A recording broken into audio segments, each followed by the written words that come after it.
recording? Yes. Okay, welcome very much to this, the Left Forum panel on the, 31st of May 2014. I'm the organizer of this particular panel, which is called Transcending Material Scarcity.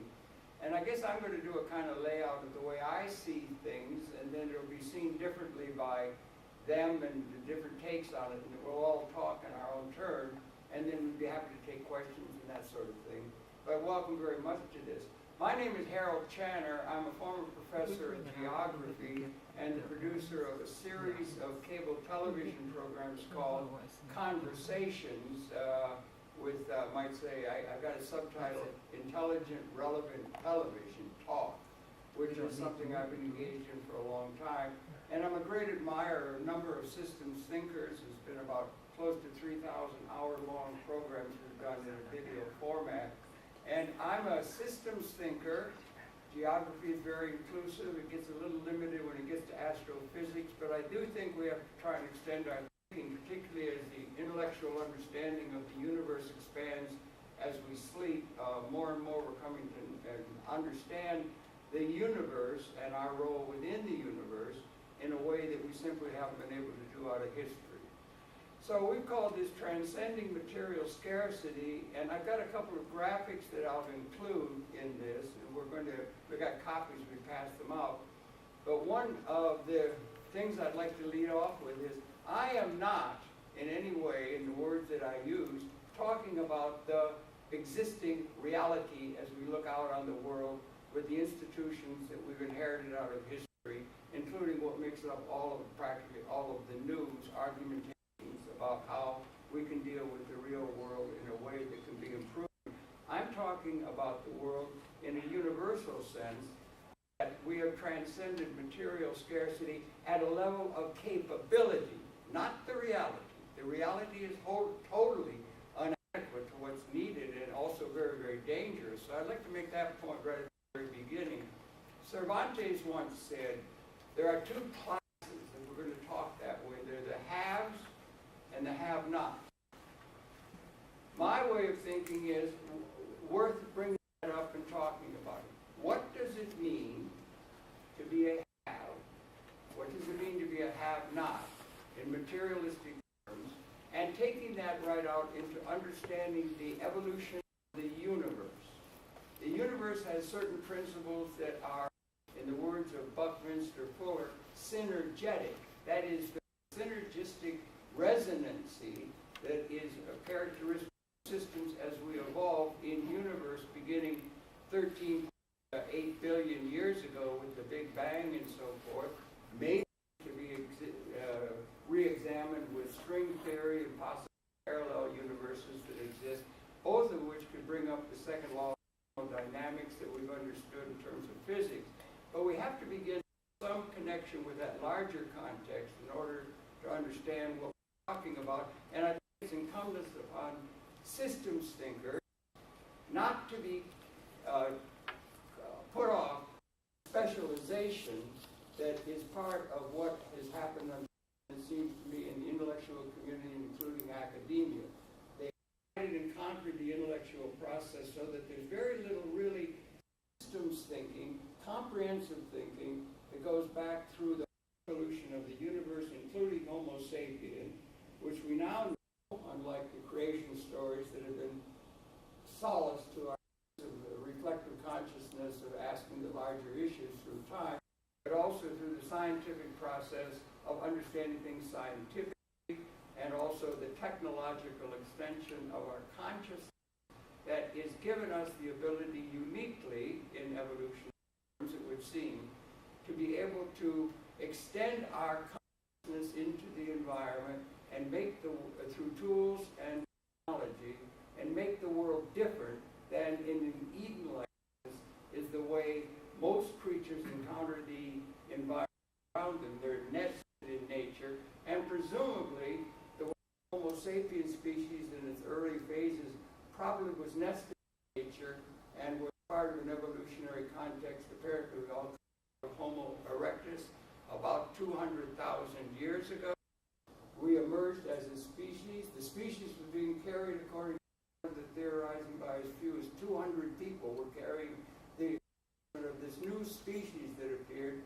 about 200,000 years in Africa. That seems to be pretty well granted in terms of the scientific development, and every day comes over the transformation understanding of the developments that are coming in the field, like in an exponential kind of way now.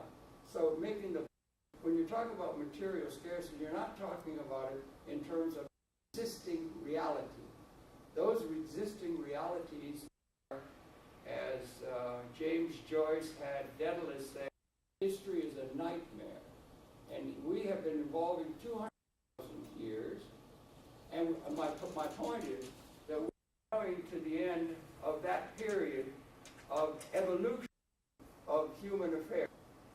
That we're coming to the end of that, and that we're going through a process much like a birth in the birth canal of resonating to a way of being in universe comparable to the beginning stages of the process of punctuated equilibrium and the emergence of a new form in the universe at a level comprehensively understood. It's hard to deal with because most all of our thinking is based in the context of the human experience. And that is inadequate to be able to understand the larger context within which transformation is taking place. That said, I've got a couple of things here. I've got a thing up on the wall now. Hello, welcome, good to see you, John. Public access. So I'm involved in public access television. We're very interested in means by which communication can take place, and particularly communication that is now growing exponentially in the realm of information technology. We're all familiar with that. It's now transformographied over into robotics, which is of the information technology, and it's undercutting of production, which can begin to get us over into understanding in a normally perceived way in which we perceive the news and economic and political theorizing that makes almost all of the news. Buckminster Fuller, a major thinker, a major comprehensivist, I think he undergirds not only his contributions in a comprehensive way, he was a comprehensivist, taking into account nature, taking into account the nature of the universe and so forth, and also the political and economic realities. And among many of the assertions that he had made, that we were coming to a point in evolutionary terms to where he had a world game that he did 1965 to 75, major thinker, and they came up with an inventory of nature, understanding, and all the human process. And among other things, he asked the question, and we could ask ourselves, do you think there is, through time, a larger, a greater percentage of the world population that could be seen to be a have? Need a definition of term. What does it mean? We don't do that. We just assume, as do all institutions assume, zero sum, scarcity. Clearly enough, for one to win, another has to lose. The political establishment authority has been over all of human history, has been whoever had the biggest club conquer others. It's called realpolitik. It still holds in terms of the order. Who's got the largest club will go and hit the other on the work of a PR campaign, build institutional support for their system, and that still holds in a time when the weapon systems, one part of the extension of our consciousness, reached a qualitatively different point in terms of its lethality. We were impotent for 200,000 years, and we had a measure of, we were impotent, and we reached the point where apparently, even in 1962, a fateful year when the Cuban Missile Crisis was almost to destroy civilization, there would have been, had there been an unleashing in the war making and the assumptions of scarcity. For one, somebody else has to lose. That's the context within which all human history has evolved. That's been the context that has been real at an level. There was not enough in terms of where we're going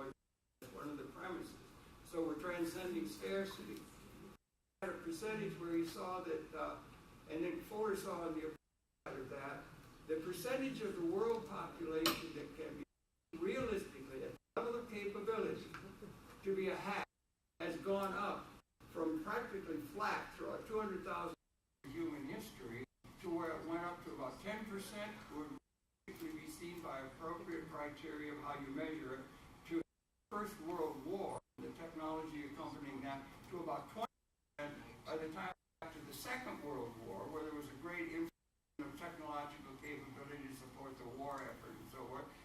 Projected 10 to 20 years out from 1952 that we cross as a human species within a universe the 50% of the population that realistically can be seen to be a have rather than a have-not. And we crossed that 50% mark along the same year the weapons finally achieved species. The weapons that exist and continue to exist, if reached in a spasm of hatred as they have been, establishing or political legitimacy and so forth, are now of an order to wipe out apparently the entire Homo sapiens species and evolutionary expression of perhaps the second thermodynamics in the universe.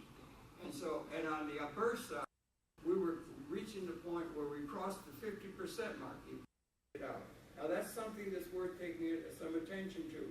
We're crossing the line, not the reality of real institutions that we've inherited from Nebuchadnezzar to Pharaoh's to up to now, has all been within a condition of ontology or the reality at another level. Scarce. There was not enough. We are transcending in our lifetime scarcity as an reality that ought to be up on the table as a present. It's there now. It's not waiting for the Federal Reserve to do this or the Republican Party to win or this party to win or anything. It exists at a level of capability. It already exists about 1970. We've been wandering in the wilderness for about 4 years, like Moses. And so that's one of the premises. And can you help me scroll this thing? This is an opening page. And if you scroll down, we got 2 or 3. Well, here, this maybe is it layout the whole page or not? This is the graph. This is the graph that he has. And there's text along with this. This is the graph he had. World War I, World War II. The 50% mark, he was going to be 72 when we were going to get to the 50% mark. World scale, economic consideration, universe evolutionary patterns that cross that critical line, critical path around the year 19. This is all pre-cyber or any of that kind of stuff that was going on. He was putting it off understanding nature's pattern, and he was in touch with nature's evolutionary process. So this is the thing. The premise is crossed that line about 1970. Did a program once with Isaac Asimov, the great person, great thinker, wonderful, great sense of humor, wonderful human being. All the laws of robotics, which are now coming along with the information technology and undercutting the means by which things are produced materially throughout the human condition. And crossed that line about 1970. Okay? Now, next year that goes along with this, but what it does do, it is doing, is it's creating, the technology is contained within what they call in the root of business and so forth, capital instruments. That is, capital is creating the wealth. The input of labor to the productive process is being undercut and to be because the means of production are shifting from labor, such as a guy wielding a wheelbarrow or digging a ditch or dragging across to make a pyramid or any of these kind of things, has been characteristic of a dynamic between the people who are running and the masses of the people, and that's something that is being formed by the technological capability of providing life within a context not only of materiality but also of understanding. We're coming to the end of 200, this is the premise, we're coming to the end of 1,000 years of human experience, and Mr. Asimov said, this is hard to get your mind. 10,000 generations, can it be true? This is revolution, generation. This 50, 60-year period. This is defining in 100,000 years of existence, and you have around us every reified, reestablished institutions, all the premise within a world where there was not nearly enough in order to win. Another had to lose. The political dynamic, dialectical materialism, and all the political argument that goes on at this large measure and so forth. The point of this whole thing is that an alternative of a reality based upon that essentially you can say there is enough. There never has been. Have to get definitions of that. What do we mean by that? What does it mean to have enough? There's a friend of ours, a friend of Bakari, he's written a book, Enough for All Ever. We may be transcending the basis in all the class struggle and all the rest of it, and we don't ever, because it's ipso facto absurd to all our institutions. Institutions do work, things get done, buses run on time, this kind of thing, everything works. People get their identities wrapped up in what they do in order to get income and so forth. That, very important stuff. And also, Galileo told us we were not the center of the universe. It really messed up people's sense of identity. If you mess with the sense of identity, they will scurry to the traditional systems that are in place to give them a sense of identity. Got to keep all of that in mind. Okay? But that is the quality. So this is the defining, and what it is stages of what can be seen is dangerous, but what can be seen. What was the context within Erectus made the possibility for them in the universe where 99.999% of all species are extinct, that made it possible for them to get through the needle in a punctuated equilibrium sense, new way of being. We're in that stage now. And so we have an idea of understanding that, all within a context of that the universe, there are no absolutes within the universe. We can understand it now. They're not they're absolutes. There's no gods or anything of that sort that are absolutes. There's only a synergistic resonance, the accommodating system that are operating maximally in universe. We may be approaching, we have the ability to liberate the entire Homo sapiens species within an ecological context, never had, or we can annihilate. We're at that point, and that's the thing that ought to be up on the table rather than just dismissed as ipso facto absurd. We argue one dialectical materialism interpretation of Marx and all that kind of thing. So that's the point of this thing that we're trying to present. This is his chart. Could you go to another chart? I got some people think Murray Bookchin was the first one to come up with the idea of material scarcity, but it was actually a man named Lewis Kelso. And we're at a left forum. And Lewis Kelso is a person that the left ought to become very, very aware of, if only he provides a way in which the right, or the capitalists, could be hoisted on their own petard, as Bill Shakespeare said. You have to have a way of hoisting the capitalist system which rules, and is there, on their own petard. That is, if capital instruments are the source of production, and the capital instruments that are producing wealth now, displacing labor, you need labor, and that's at all levels, as we have, you had to have it. Then what you have to do is, if it's good enough for that, we've allowed the labor theory of value to inform virtually all of what we call the left. The left should also be hoisted on its own petard. We're going along with a theory called the labor theory of value, that all value is created by labor, that is nothing more than congealed labor, illegal, to be ruled out. Let's get rid of the private sector. Let's get rid of private property. Let's not have privatization.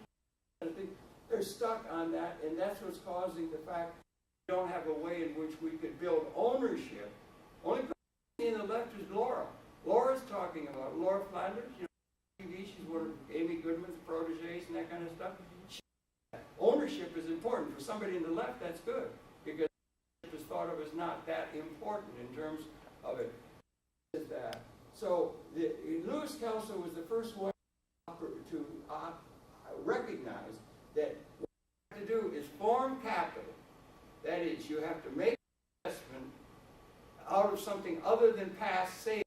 Has been the case. The people who had the past savings could make an investment that would pay for itself in maybe 5 or 6 years out from the investment and pay for itself out of its future earnings, which gives tremendous advantage to past savings who have that. The bankers, the kings, whoever had the established history, gave them an advantage. And now you see you've got a concentration of wealth going to the people who have ownership, the 1%. They're getting overwhelmingly wealthy now.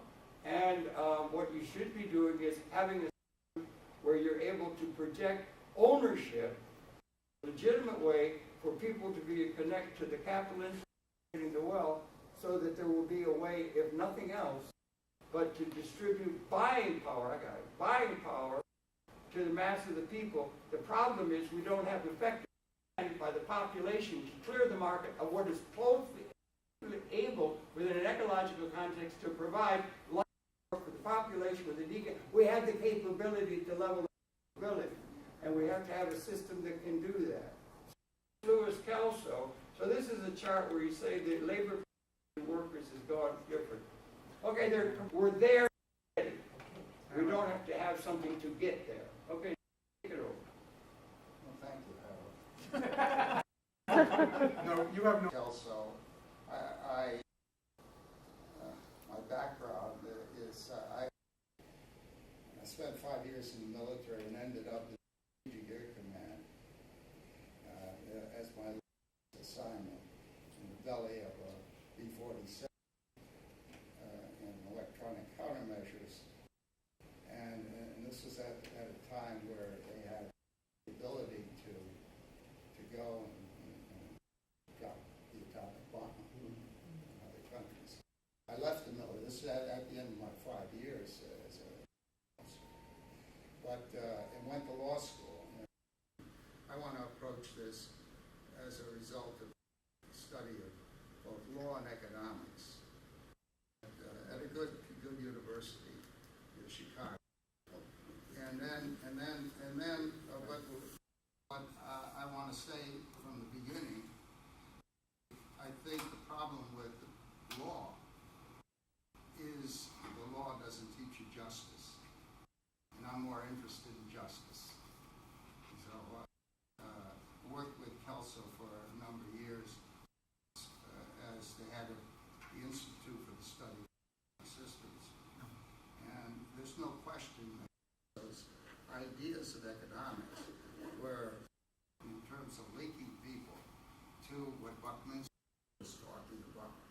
So here, Bucky is a design, he's a design science revolutionary, and I like revolutionaries, particularly revolutionaries of ideas and particularly ideas of justice.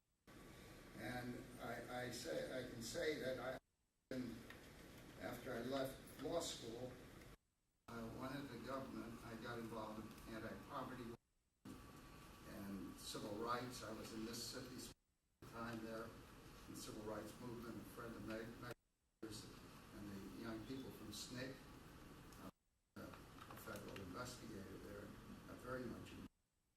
Went into the poverty program. I thought now's the time to do something, and that was the war on poverty. And the best ideas I had at that time, 64,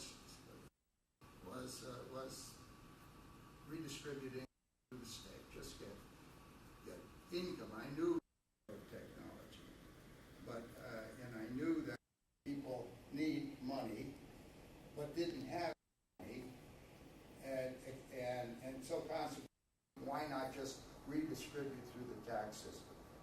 Tax law, understood it, and that's the best I could come up with. Then I got in the war. I saw it was a trickle-down system.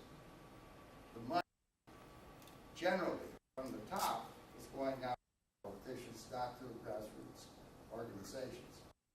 I got disgusted, ready to leave. Somebody walked into my office and laid out Kelso, within 10 minutes, I could say, why didn't I think of it? It's so simple. It's so simple. I knew technology was as Bucky said, but not knowing, not understanding the connection was property, and I never thought of it. I had no interest in the private sector at that time. But Kelso's idea said, no, you can have a private economy, but it wouldn't be just a monopolistic economy, a just market economy. You could have property. You know, I never thought about property, but property was the first day when you hear the definition, you forget about it after that. It was the right to have power over what you own. And also income. Well, slavery. But somebody using the concept of property to extend over other human beings. They own your body, and they own anything else, just like as it would be if you owned tools. So people were dehumanized and treated as tools. So it was that simple. And now, but if in fact what I was saying, everyone can be an owner. If you read Karl Marx and you read the Communist Manifesto, Karl Marx, and he was the guy who invented capitalism. It wasn't socialist and Karl Marx. If you read the Communist Manifesto, you'll see he said you could summarize the entire in a single sentence. Abolish private property in means of production. He had 10 points on how to do it. And most countries in the world, including the United States, is following most of those 10 points. Okay? It was for the abolition of private property. And the owners would be what he called the dictatorship of the area, the state. Well, as a lawyer, you understand the state is as a tool. The state is our only legitimate monopoly. It's a monopoly over corporation.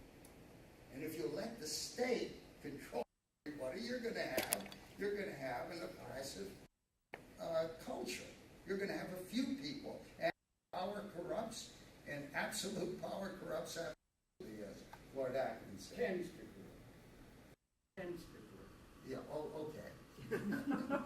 It does corrupt absolutely. Well, Okay. So the issue is power. And how can you have a democracy, political democracy, with economic plutocracy? Kelso pointed out why you have concentration. Because you control money. What's money? Not many people understand what money is. Money is anything that can be used to satisfy a debt. Okay? It's just a set of promises. But if you look at the U.S. currency, there's nothing behind it except government promises. And now it's used to create money to be able to bail out Wall Street. The fat cats. So the fat cats use money. And if you don't understand the system, the institutions, and they are the cause of the problems that we have, then you don't understand, you can't solve the problems. The institution, but no God, no creator ever developed the institutions. They were created by people. And if people can create something, they can recreate them. And how do you do that? Well, the Civil Rights Movement showed how you do that. You organize people power. If you don't have economic power, you mobilize power. Well, I came here not to say anything more about, I could define what Kelso taught me economic justice is. 3 principles. Very simple. One is participation, and you had SDS, you had SNCC talking about participation. And so and there are only 2 ways you participate in the production of wealth. Remember, there are only 2 sides of the economic equation. Production is supposed to be consumption, right? Supply and demand. Supply and demand. Well, one principle of participation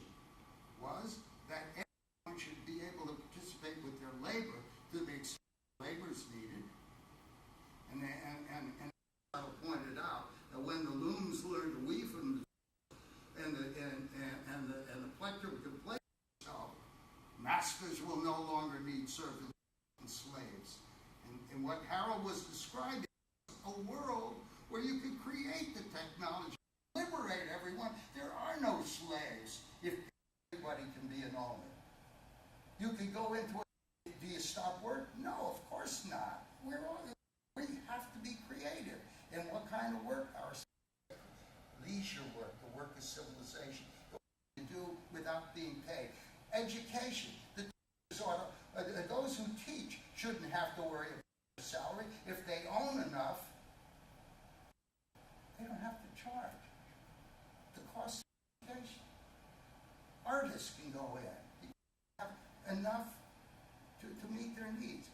Look at the world. Harold was saying the top 80 people in the world, the richest 88, own more than the bottom 3.5 billion people. Okay? Now that's telling you something. What's wrong? I'll tell you what's wrong. We have not a system solution for changing the system. You got to deal with the system. The money system, the tax system, and we've done that. Just this week, we created a new party, political party. And any of the parties can steal the ideas, whether they're from the left or the right. We don't. Or anyone running for president in 2016 can take this platform. And it's a platform of a party called the United America Party. Even though what we're saying, America has the means to be the model for the world. And if America adopts, I can tell you from work around the world, at every country, the people will start demanding the same thing. How you change your money system, how you change your tax system. We can't just say that they're irrelevant. No, they are. If you understand that money is just something, it's a intangible. It's just something that you use in order to have to build a company that can be an owner. We have a way, a system that we're looking at. If you take the growth of new in the American economy, the ring, it's roughly $3 trillion. And if you divide the population of over 300 million, it's around 7,000 per head. Now, with that, under what we call Capital Homestead Act, a child born today will have $7,000 of credit. Like they have IRAs, but it wouldn't cost anything to buy some of that growth in the form of shares. Companies want to grow, okay, issue new shares. And this is a way, and we can make it very good for the company. We're now doing this. Kelso and I worked on getting through the Congress something called Employee Stock Ownership Plan, ESOPs. There are something like 11,000 in this country with about 11 million workers. Workers have become owners without putting a penny, without reducing their take-home pay, without having any savings. They become owners. I won't get into the technical part, but if you set it up, because the law says that you can set up a trust and companies, as long as the profits are paid to that trust, they pay no taxes. So it's a very good, because right now, I don't want to get into too much detail of it, but I'm just saying that it works, and you can, and the concept of ESOP can work for every man, woman, and child in the country, as long as you got a central banking system that facilitates that, and a tax system that encourages that. That child born today takes interest-free money, only service charges, and also you get a premium is paid, because there's always risk in any business, because the bankers are always going to say need collateral, and that's one of the reasons that the rich get rich, because they're the only ones with collateral, with any fix. That's right, and that's why the gap keeps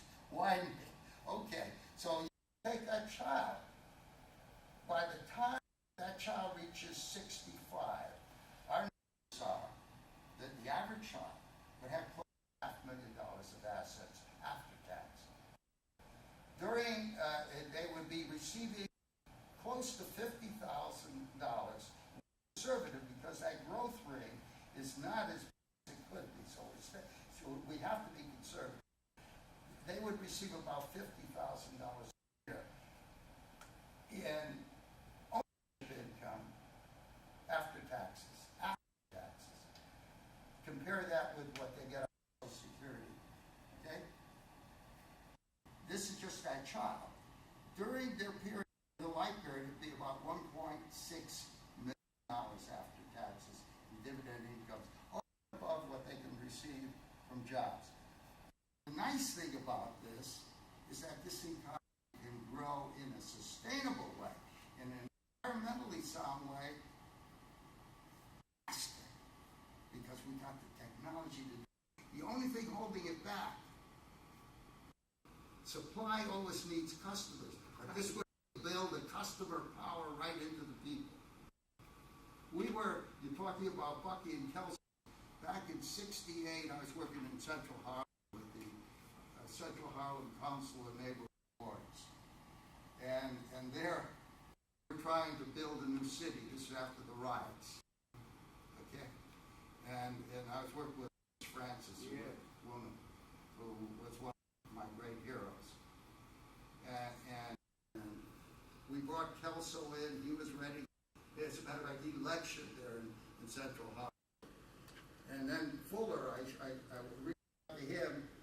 We want to build a new city. He sends me an article that he has written in Esquire magazine about building. I'm sorry. Okay. Well, then maybe that's really good, and the Capital Reinsurance Corporation is part of the general theory.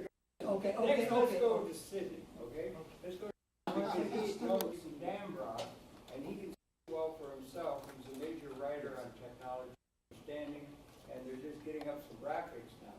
So that was really interesting knowing we'll go back to 1972. A whole lot of shaking going on back then.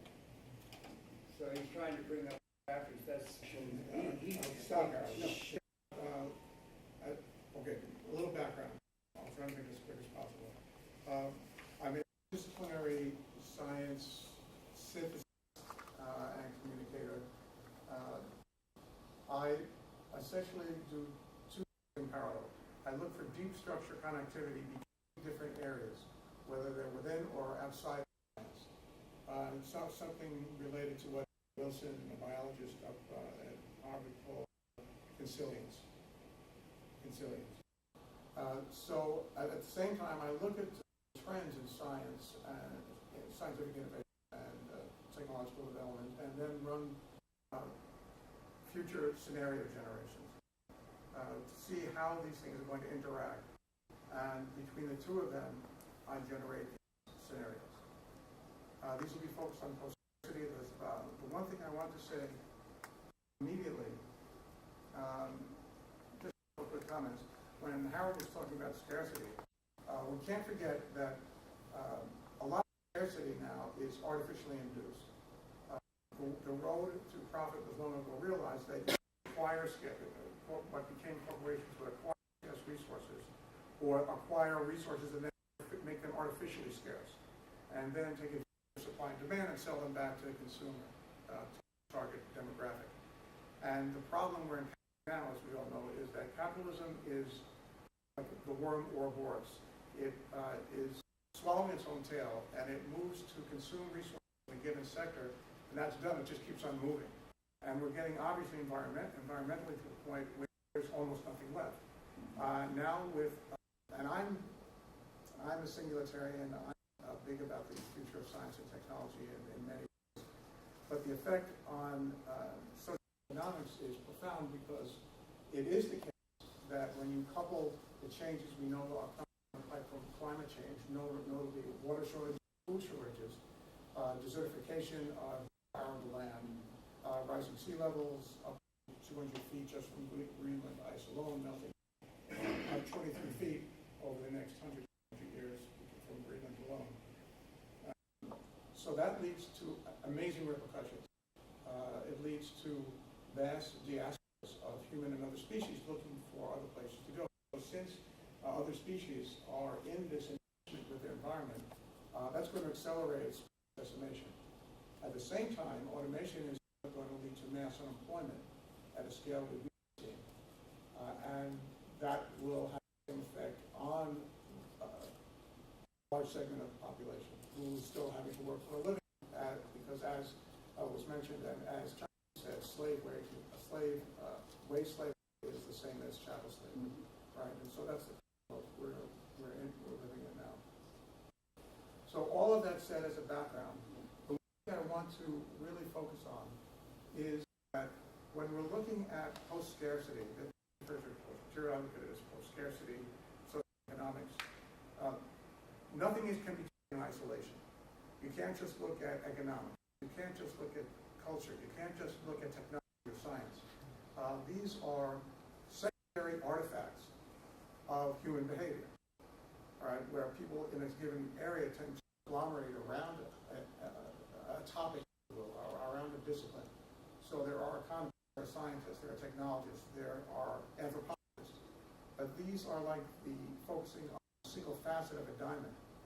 It's almost trivial in a way in terms of trying to make profound integrated change. So that's the context of what I'm going to say. Okay, right. So one thing that's really critical is that when looking into future scenarios, there are always utopic, dystopic, and something I'm introducing now that is kind of unique to our time, I think. Pluritopic, kind of an homage to plutocracy, defining the zeitgeist of the future very actively through legislation and banking sector taking over world government, through U.S. exporting its capitalism, Germany picking it up, and Germany is now leading the front in Europe. Companies which can have to issue debt. And it's already the immediate effects in Greece, Portugal, Spain, where college students, graduates are 25, 50% unemployment.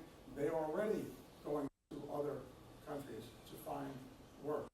So it's an exacerbation of what happened in the Soviet Union fell, where you have quantum and particle physicists driving taxis in New York City. Right. So this only going to accelerate. Now that Google has introduced a very affordable driverless car, that trend is on the way, so we won't need taxi drivers. As Harold said, we will not need labor. Labor is already obsolete. So given that, there's only a few ways to think about it. We have the possibility of getting into these technologies. I won't get into any detail except for the last two, but part of the utopic vision is the future of science and technology. The most important two considerations are the bottom two in bold. 3D printers, they're accelerating very quickly. They're the forerunner of what can only be described as a real-world Star Trek right here. Personal nanofactories, nanofabs were defined by Drexler some 30 years ago, and it basically is a system that takes molecular and atomic constituents, at this point in the prototypes in the form of hydrocarbon chains of all things, and then can create according to what will be called recipes, an homage to Vinja and Bear, almost anything that you can construct, from foodstuffs to other materials that can be used then to construct housing and whatever tools, including the way 3D printers can now print copies of themselves. So nanofabs will be able to create other nanofabs. So right away, once you have one, no one has to buy one anymore. The recipes get distributed over telecommunications channels, and all you need is basically a very basic foundation to start dropping out of the consumer or the consumerist mode of interacting with the environment. The second is something called polyol fusion. Nuclear fusion has been coming for every 5 years, it's 35 years. There's enormous political resistance and technical challenges. Polymer fusion is not well known. It's sometimes referred to as Bussard, for the founder of the concept and the original technologist up in Canada, who unfortunately died last year or 2 years ago. But it's basically small-scale fusion, tabletop fusion. It's a very different technology. It doesn't need, several of them could fit in this room, for example. And that's just the early prototypes. And the development of prototypes was in fact funded by the Obama administration to the tune of 8, and then was increased to $13 million. So it's on the radar of those who really are concerned with the future of our relationship with the environment and how to get past the tyranny of big oil, for example, and big food, and big everything. So these two alone, if they come to fruition, would usher in an age of post-scarcity, because it literally would no longer be necessary to buy anything or to pay for energy. So the free energy you would generate through your own tabletop fusion reactor would then power the nanofactories, and that would be the end of the game. That alone would be it. Don't expect that to receive the support of your legislature. No. But it's a real possibility, as Harold was saying, a possibility. The way, the big dividing, this is not very granular, there's no time, this could be a 4-hour presentation, right, as was said. The point is, how many in this room have seen the recent film, Elysium, with Matt Damon? So you will know what I'm talking about. That is a very, in my view, accurate representation of a dystopic or plutopic, in the term I made up for this presentation, Elysium, future. Real short summary, the year is 2150. The richest persons on the earth, for example, it's not just the 88 that have the same wealth equivalent to 3.5 billion of us. The 400 richest American families were worth, according to the Washington report in 2011, $18.9 trillion, 6.79 of it hidden. By 2020, the estimate is that going to double. It's also the case that Robert Reich has recently said that if the trend continues in the next, by the end of the century, 400 Americans will own everything in America. Right? So this is analogous to climate change, and they're interrelated because these are the people who are pushing for climate change.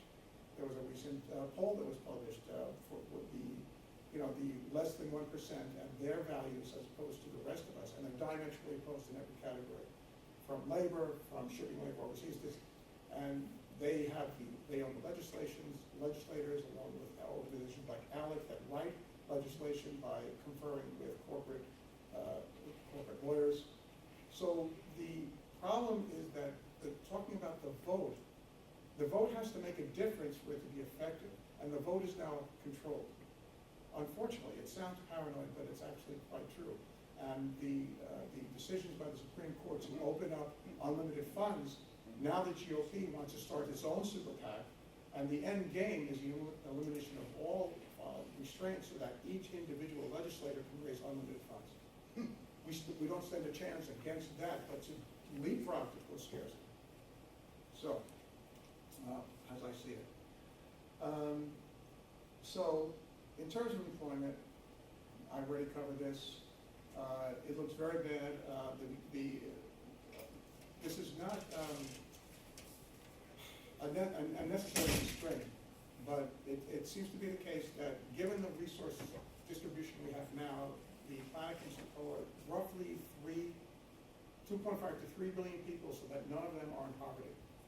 So we're seeing what some have described as, I'm not sure yet, it seems to be rather intentional, an attrition of the population at lower levels of economic skill.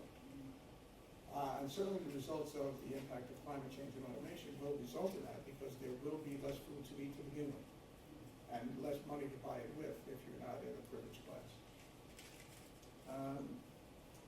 So I bring this up because one would assume that in a post-scarcity economy, since crime is often driven by material want, and wanting or needing in certain challenge demographics, one needs to survive.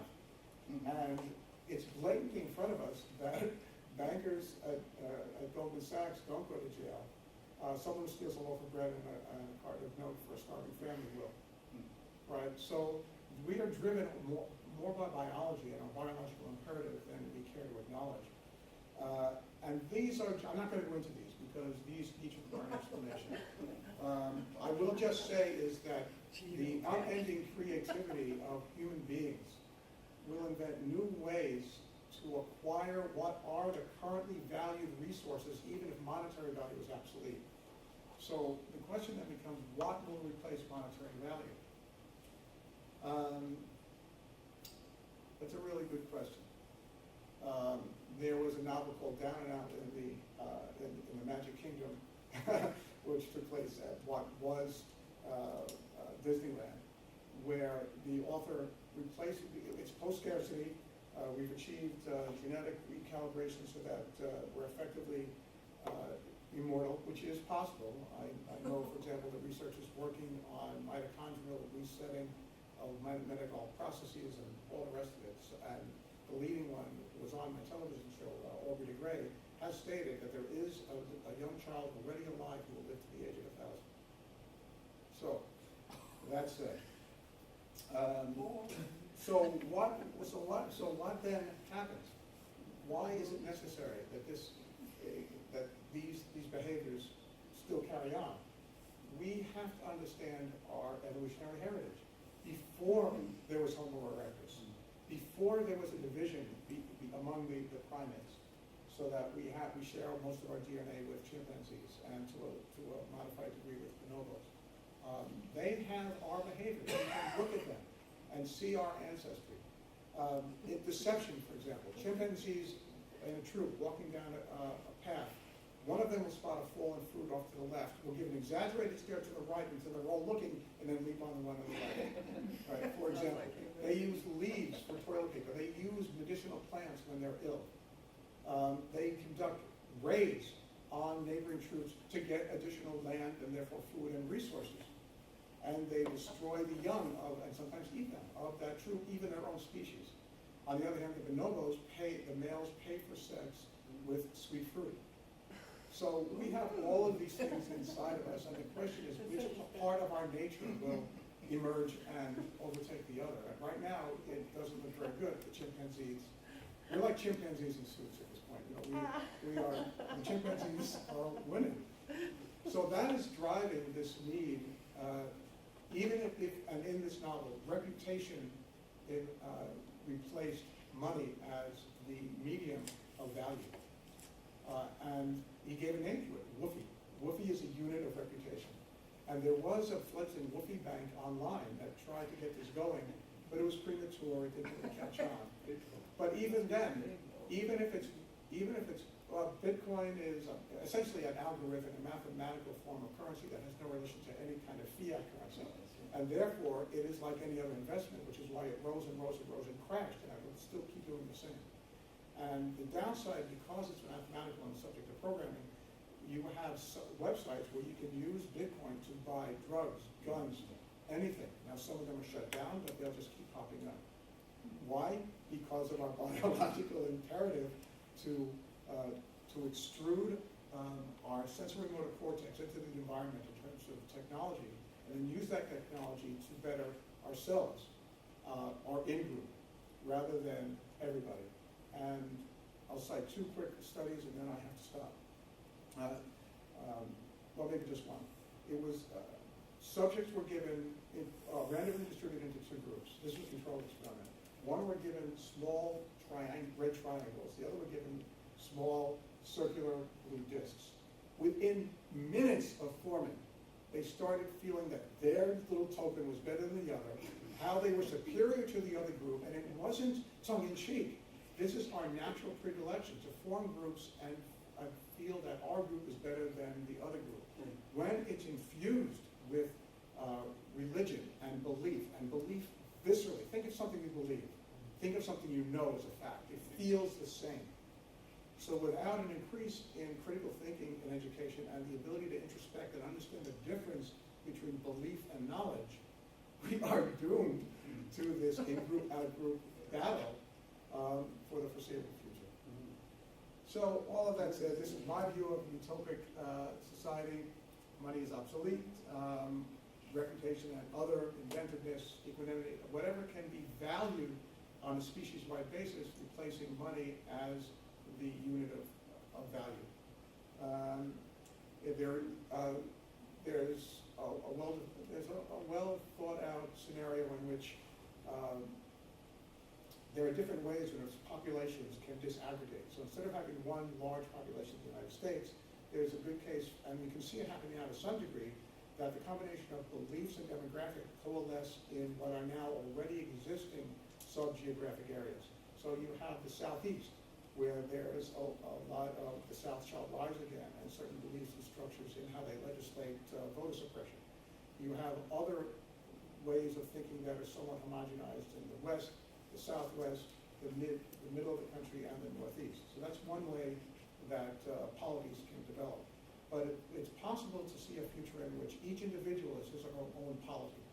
And the democracy reaches its epitome through technology of not requiring a government with officials that need to be elected, but simply one continuing, ongoing, everyone's involved version of something being brought and voted on as a process. Whether it's in California, when there's 52-52 being voted on by the population, or whether it's something in Georgia where individuals are activating to reverse voter suppression. There would be really one human being, one vote, and that would be it. There would not be a legislation that would then be open to being on the take, because money would be obsolete, and we would simply have the direct technological enablement to bring about the changes that we're voting on. Joe, quick, and then introduce our friend. It's about religion. I'll make it very quick. Yes. I'll do the 20-minute version in 2 minutes. There's Joe. He lives a very neutral life, never does anything good or bad, but one time he gets 50 cents to a blind man on the corner. He dies, he's at the pearly gates. St. Peter is taking his first break ever. And I don't believe in any of this, by the way. So St. John is there, he's doing it for the first time. Joe gets there, he says, well, here I am, let me in. He said, well, you only get 50 cents to a blind man, it's not enough. They go back and forth. He says, check with Peter. He said, well, he's going to take a nap. Well, he said, okay, I'll do it anyway. So John checks with Peter. Peter says, look, you have to learn on the job. Just go ahead and, okay, long story short, they go back and forth. Joe insists that Peter decides. John goes to Peter and wakes him up, and Peter says, what do you want, John? He said, look, Joe is still here with his 50 cents to a blind man. He wants to get in. I don't see the way to reject him, but I can't accept him either. What should I do? And Peter says, I tell you what, John, give him back his 50 cents and tell him to go to hell. Now you introduce Sidney Greenfield. No, I'll introduce Oh, you introduce yourself, I can Sidney. introduce Speak for myself. yourself, I'm young good, man. good. Speak for yourself. Speak up. Don't be interior.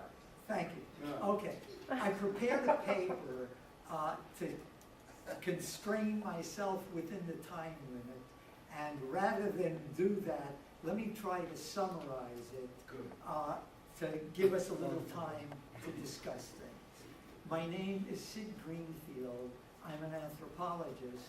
I was going to welcome Stuart into the club because this is what, and I'm a cultural anthropologist, and by definition, culture subsumes all of the diversity you were talking about, except you got much too biologically deterministic for me, so let me pull back. By the way, on that. culture wasn't And on the let rest. me just start with the notion of scarcity and getting beyond scarcity, because the point I want to make is that the very notion of scarcity is a product of the particular culture we belong to and have imposed on the world. Hunting and gathering populations had absolute scarcity, but within what they had, there was no individual scarcity. Everybody ate or nobody ate. This was because they distributed everything they had by means other than the market, primarily through kinship systems and a whole series of other cultural artifacts. We have created scarcity, and more importantly, we have created the kind of human beings who are the products of our educational and enculturation systems who are insatiable. How much do we need? We need more and more and more. We're insatiable. This is an assumption we operate. This is what the market is based on. This is what our economic system is based on. And as long as we continue to produce human beings like this, you can't get beyond scarcity.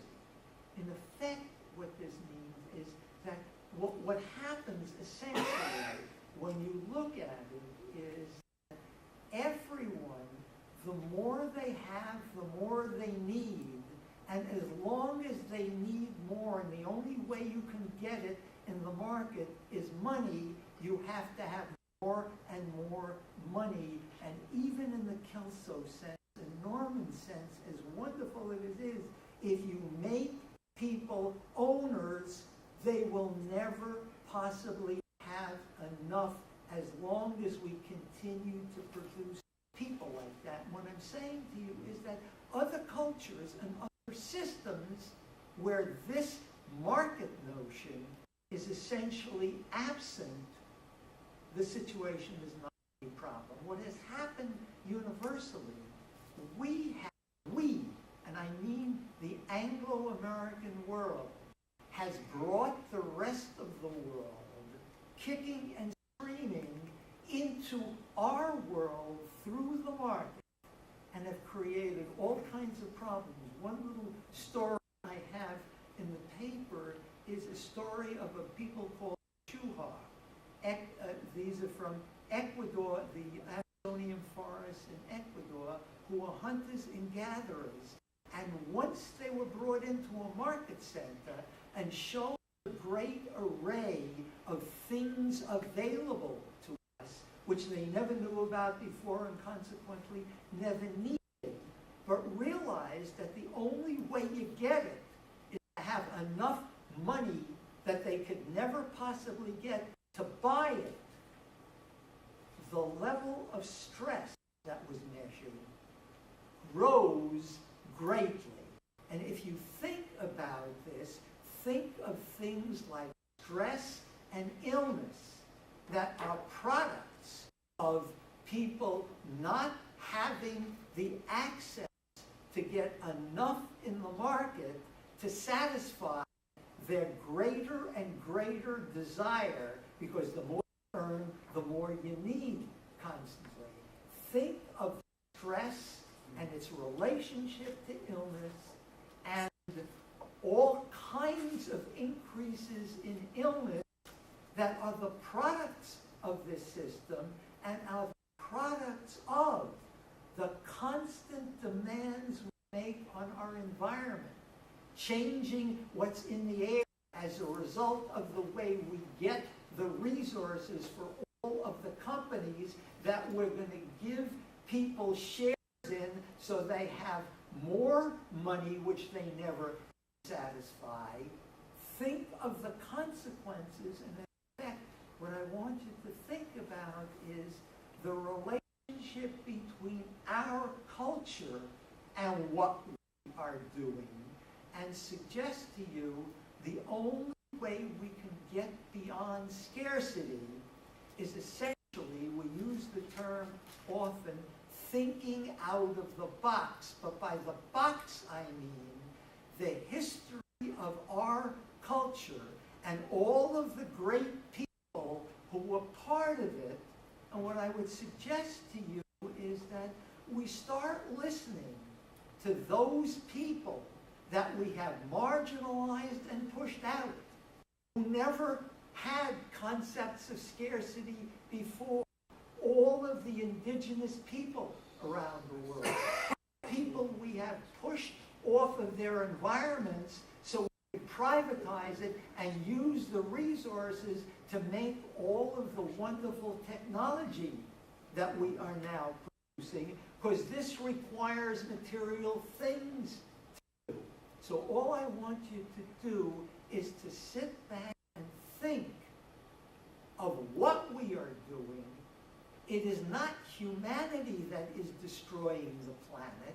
It's people raised in this particular culture, and to transcend scarcity, what we have to do is, one, get outside of our culture and our cultural tradition and begin to listen to and think in terms of the other worlds and the other cultures and the other ways of thinking, so that hopefully we, again meaning those of us who are cultural products of this system that has taken over the world, if we can start listening to other people with other ways, we may find a way to get out of material scarcity that doesn't require the institutions like the market, like the kind of technology we use,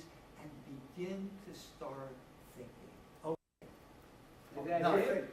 Enough. I Quick go thing, on. so quick thing, I just want to point out that even though it's really obviously exacerbated right now, let's not forget that prior to the Roman Empire, every major culture had periodic debt forgiveness for the entire population. No, they didn't. It was- Stop it was- universalizing our Western history. Babylonians. Yeah, I had it, know. Jewish What had it. about the entire All right. rest of the world outside of Yeah. the Euro-Western We're, tradition? well, we're We in the don't know Judeo- about it. We don't Well, look if we at know, then we're It's in not it, part but of we our are in a education. we are in a Judeo-Christian Western tradition, right? So I Sure we would are, just- but the rest of the right. world isn't, and we're making them. Well, I That's agree the with point. that, but the point is, the first time the statement, debt is a debt and will not be forgiven, is issued by an individual within the Roman Empire.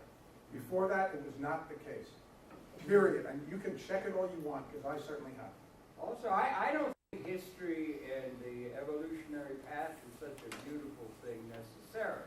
Now, there may be Who some of said the, it is? well, you're saying No, that no, everybody no, who said it cooperated, is? and it was only the market system of the modern era that got This greed. this is what destroyed most non-Western people. But I don't And what think, we know Well- from the people we have studied ethnographically is that prior to imposing the market on the West of them, they had other ways of doing okay, things. what I'm saying. And scarcity was not an individual thing. And again, it's our individualism that each of us is in competition against everyone else. This is the way we're raised. This is what our schools teach us. This is what our advertising industry teaches us. We are individuals competing for more things. Well, Okay, But- gotta get outside. I think it's, let's leave the No. Dr. IQ, Respond to what you just suggested. talk up. I wanted to respond to what you had just suggested. Our collective cultural need to learn from other cultures, but with the notion of American exceptionalism, it's very hard to do that because the powers that be, I see it as a big barrier to sort of making that paradigm shift that you would like us to make. So I'm just wondering, is there a particular process in place that you are suggesting in order for us to be able to achieve that? I guess creating a means of learning from other cultures so that we do not continue with the same path that we are in right now. I don't know. You're perfectly right, and the whole issue we're talking about is a transformative process. And what I'm indicating that when we think of technologically and we think economically, in effect, the point that you're making when you try to work with others, we constantly bombard them with things that make it impossible. How do we begin to think of educating other people in other parts of the world? And these are things that I'm involved in with my own work in Brazil. Yeah. And again, we can talk about this, but what this requires is that we talk to each other outside of the framework of the West, that we're constantly pushing ourselves to say, okay, we know what we've been told, and this is a left forum. Since the Enlightenment, we've divided the world into the left and the right in terms of how we distribute wealth, and we all lock into the market and keep it going. This is where we have to start the discussion. This is where we have to talk to each other and talk to other people who don't show up at the places where we sit and talk to each other. So I'm Yeah. agreeing with you for Yeah, I mean, She said to follow up. oh, sorry, follow up, yeah. I'm sorry, I just wanted to make a comment. I'm from Haiti, and it's interesting because recently I saw a documentary about the number of NGOs that have gone to Haiti after the earthquake, and there's a lot of cultural paternalism, from the NGOs that actually impede Haiti's development. So I just wanted to put that in as a great example of that. Absolutely. Yeah, I don't know, I think evolutionarily and so forth, and I'm very struck. I do not think that the past is necessarily such a beautiful thing. If we go back historically, pre-Neolithic, people were, it's conjecture, and we may find a pattern where people cooperated or something, that's a conjecture, but by and large, it was a horror. They were living on carrion. It was scarce. That's exactly the point. There wasn't enough. So that what's happening is there's a trend, or you could talk about the structure of the cell, a membrane.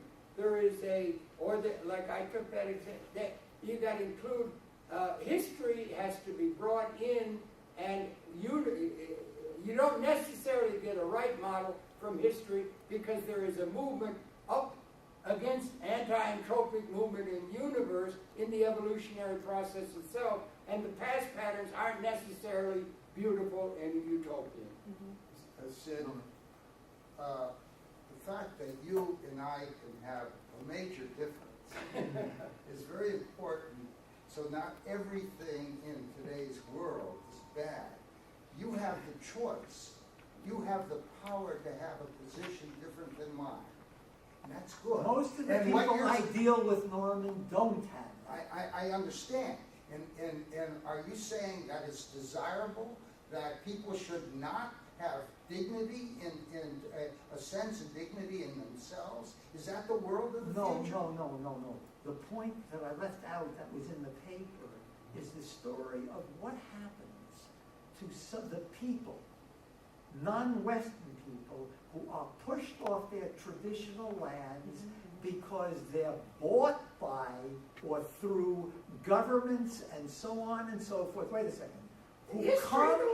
Who just come into the cities, and an adult man who has been able to survive all of his life is told he's not qualified to enter into the market because he's unemployable, and he has to be educated, which is to say go to school and learn our ways. No, he can't participate. He's no equal to anyone. Just a second. See, I'm not going to disagree with your description of how many people are living in today's world. I believe there is a need for a new revolution, okay? It's not a left revolution, not a right revolution. I talk about a revolution, but it has to be a just third way. Not, okay, just a second. It's not capitalism. You can't combine capitalism with democracy.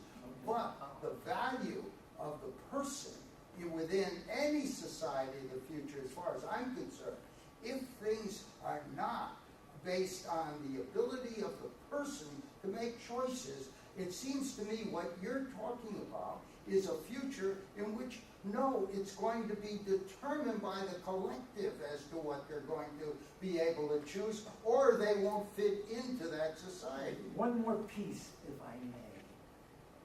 Somehow we have lost the notion of cultural diversity.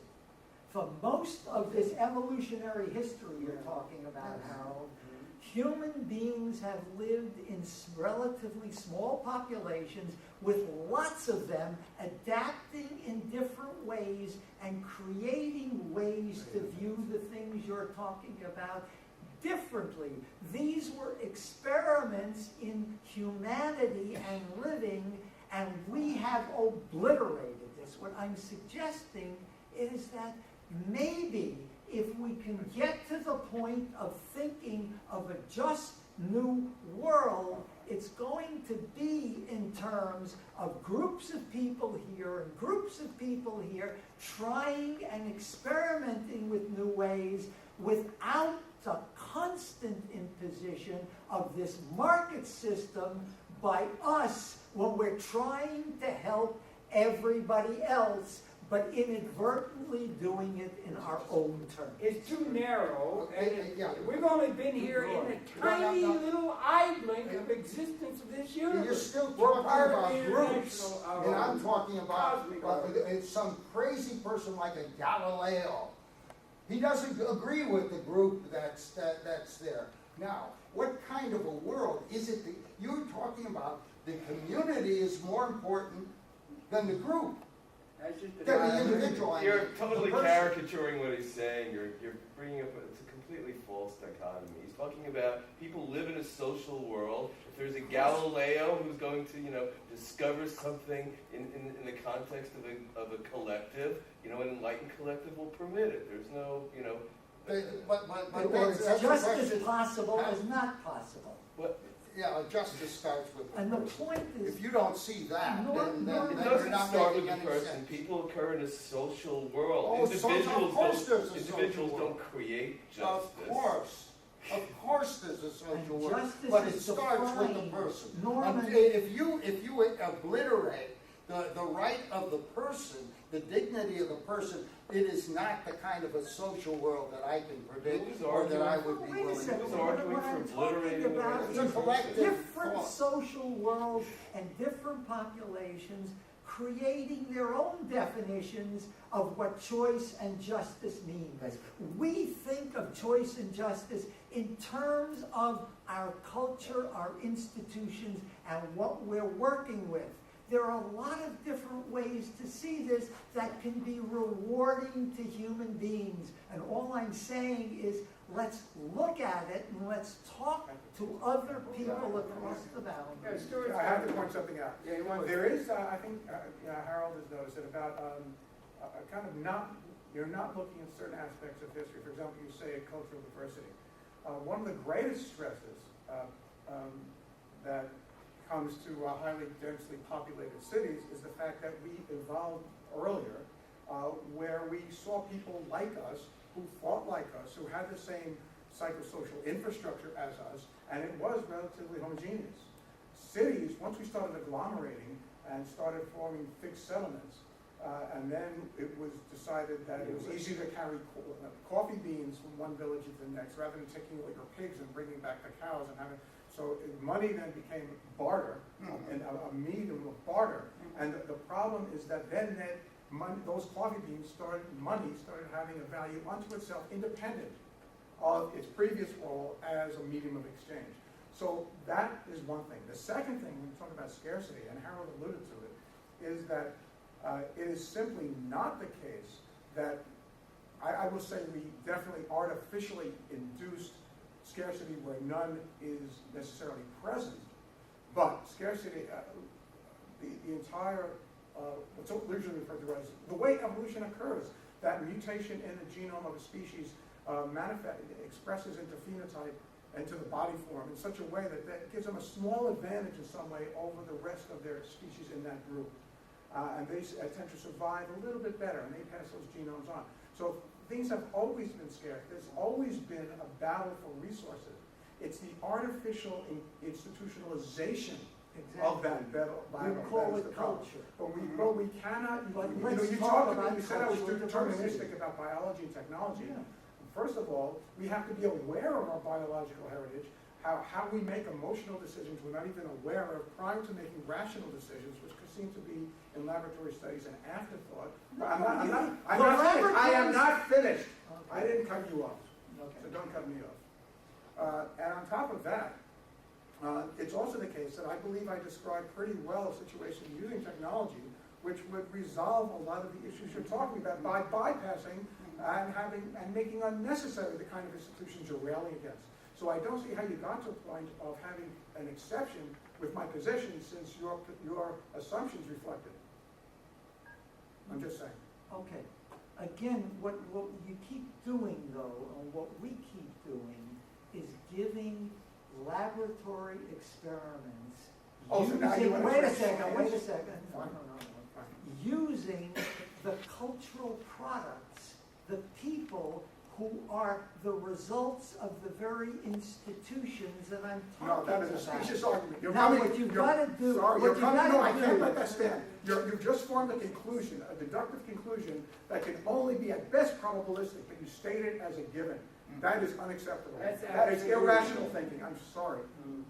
Also, I don't know why you keep wanting to relate it only to the cultural development of the modern era, more or less, in terms of your assumption. Can we Because have 5 it's minutes hard- to wrap up? The biggest, yeah, I got it. The biggest problem Then we is can talk. confronting the evolution of consciousness or the organic process in this universe is like Isaac Asimov said, this is the defining revolution in evolutionary terms. With the biggest thing we have to do is see that the extension of our consciousness, unique to us, has now reached a point that is a point of like approaching punctuated equilibrium. We can wipe out and stop consciousness with the weapons that have been the basis of the establishment of political legitimacy called realpolitik, or we can liberate from material scarcity the Homo sapiens species in a way that, as similar to a jam session, 100 trillion cells in a human organism, each cell matters, each cell is part of a system in connection with all the rest of it. As a system, Gaia, Lovelock, sees the organic process as a system, and it will bring a liberation or annihilation. That's the toss of the coin.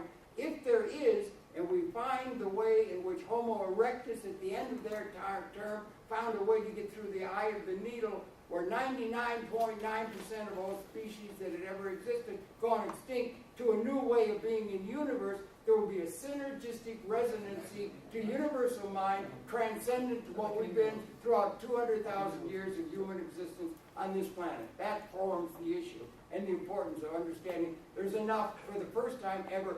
This is only since about 1970 this has existed, and Mr. Isaac Asimov's right on the money. Okay. And Mr. Fuller. How is there enough when we're destroying our soil and our topsoil? Oh, that's a side issue. That could be. One little part of it. And just Wait a summarize moment, the importance of biology in that we are all bags of salt water Yes.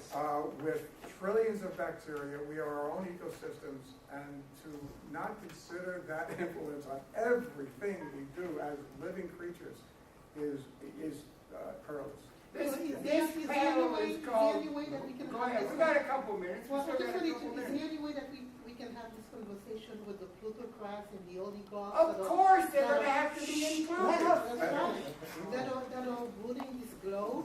I was wondering that too. Yeah, so we have. Of course, we have to hoist the plutocrats on their petard. We have to hoist the left on its petard, linking to a labor theory of value that informs all the economic, that is out of date. We need a new way of reforming capital, and distributing demand. All those arguments that make up all the news, and practically everything at this forum is out of date with what's really called for. What we have to have up on the table of the president and of the institution is we have transcended material scarcity. It's done. We have a capability we have to take account of rather than reapplying all the outdated institutions which are virtually all coming out of history. Okay. Anyone else want to wrap anything up? Norman? No, Oh, here, go that's ahead, a go good ahead. question. I have a question. Who are these guys? Stuart, did I We misunderstand? got a thing that's called transcending. Hey, Whoa, Jim, whoa, I whoa, can't have a whoa, question. whoa. Please. I have two questions for Stuart. One, did I Yeah. misunderstand you when you said that the world can only now, with the technology that's in existence, support 3 billion If people? none of the things change, the kinds of things we're talking about, you know, a fair distribution of wealth and resources, not intentionally withholding various types of resources from a majority of the population. If that doesn't change, then yes, there's this limit of around 3 billion people, given the way things are.